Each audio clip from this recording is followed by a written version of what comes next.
Iya, eh, pertama kita sangat berduka ya atas tragedi kecelakaan yang memakan korban jiwa.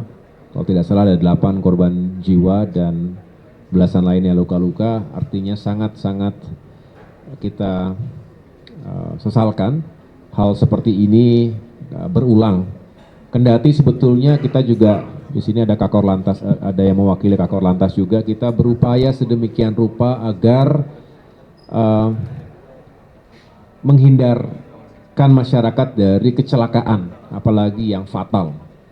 Kita tahu aturan sudah jelas, ya. Kita harus sama-sama menaatinya. Ada law enforcement yang dilakukan juga, sehingga tidak ada satupun pengguna jalan yang menjadi korban.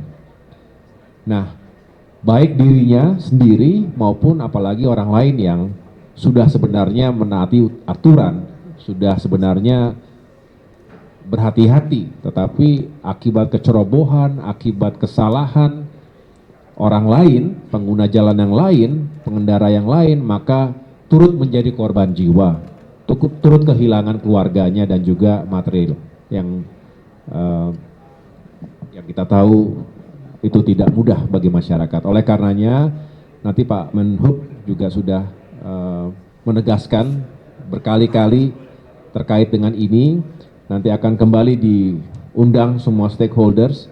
Sekali lagi tidak boleh ada yang lalai dalam menerapkan aturan-aturan yang berlaku, dan tentunya kita semua juga harus terus mengevaluasi. Tetapi human error itu bisa dicegah dengan aturan-aturan, dan ini harus ada pengawasan yang ketat dari kita semua. Silakan tambahkan.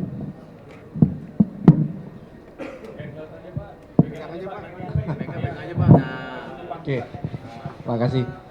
Jadi untuk yang kecelakaan yang terjadi tadi malam, kami menyampaikan turut berduka cita dan menyesalkan hal tersebut terjadi berulang. Kami dari Kementerian Perhubungan sangat berharap bahwa hal-hal seperti ini bisa dicegah, dan kami juga tidak bosan-bosannya akan menyampaikan kepada seluruh stakeholder untuk memperhatikan betul faktor keselamatan dari para pengguna jalan, tidak hanya pengguna jalan kendaraan besar tapi juga kendaraan yang lain. Kami akan mengundang kembali para stakeholder yang bergerak di bidang transportasi darat khususnya untuk kita menyampaikan kembali, dan kembali kita sampaikan bahwa harus ada kepedulian dari semua unsur stakeholder, bahwa kita memang sangat memperhatikan keselamatan dan kenyamanan dari para pengguna jalan.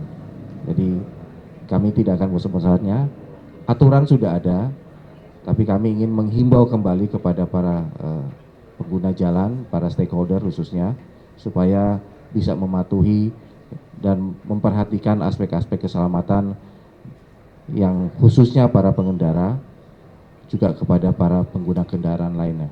Demikian yang bisa kami sampaikan. Pak Menhub, tapi ini kan truknya remnya belum nih Pak, berarti itu pasti ada proses yang lalai dong saat rem cek tersebut. Nah ini apakah pemerintah tuh miss apa gimana itu? Sebenarnya langkah konkretnya gimana Pak? Karena kan rem belum ini juga cuma sekali semalam aja Pak, udah berkali-kali ini. Dan kalau sanksi Pak, sanksi terhadap pemiliknya juga apakah kan selama ini belum pernah ada nih Pak sanksi terhadap pemiliknya dan surat itu?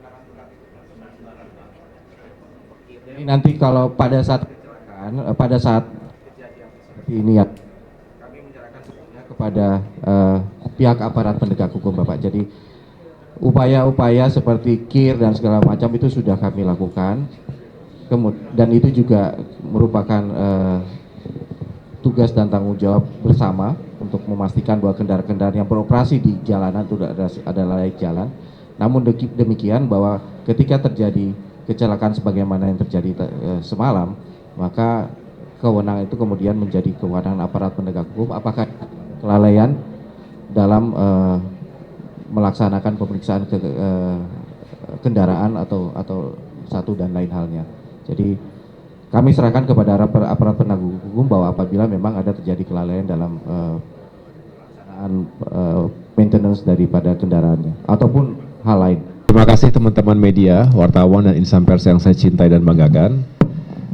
Kami baru saja menggelar rapat koordinasi di Kementerian Koordinator Bidang Infrastruktur dan Pembangunan Kewilayahan dalam rangka membahas persiapan arus mudik Lebaran tahun 2025 ini. Saya didampingi oleh Bapak Menteri Perhubungan, Bapak Budi Purwagandi.